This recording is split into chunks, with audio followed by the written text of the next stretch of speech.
What are the most empirically robust causal factors that predict marital dissolution or a divorce?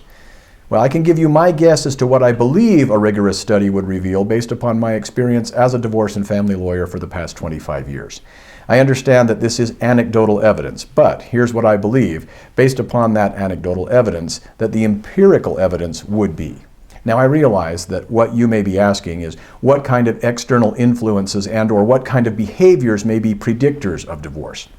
That Freakonomics kind of stuff, where someone notices people with library cards are more or less likely to divorce than those who don't. And no, this is not a fact. I'm just using that as an illustrative example of what kind of interesting factoids some people like to find, but that's not an actual factoid. I don't have any such observations like those, but I believe I've been practicing divorce and family law long enough to know what causes divorce. Number one is a tie. Number one, mental and/or emotional pathology that goes untreated, unchecked, unmanaged, and uncontrolled.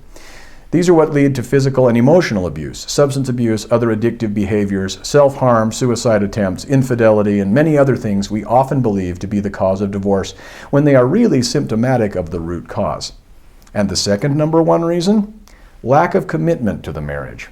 Both individual lack of commitment and a lack of mutual commitment.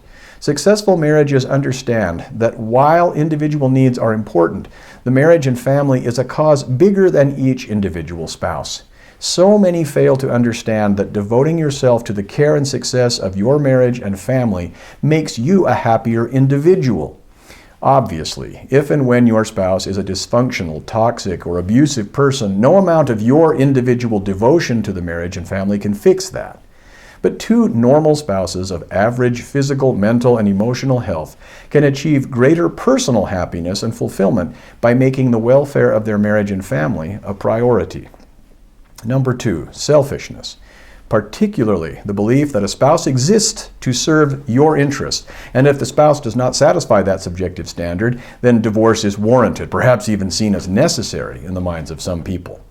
2A, being unequally yoked, if you will. This doesn't mean that both spouses have to do everything a marriage requires in equal measures. It does mean that each one needs to pull his or her own weight, needs to fulfill his and her duties to himself and herself and to each other to ensure the integrity and longevity of the marriage.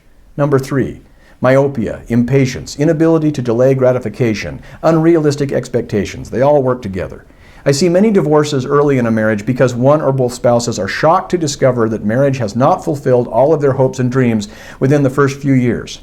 Number four, letting the cares of the world deplete your capacity to recognize, value, and do what matters most.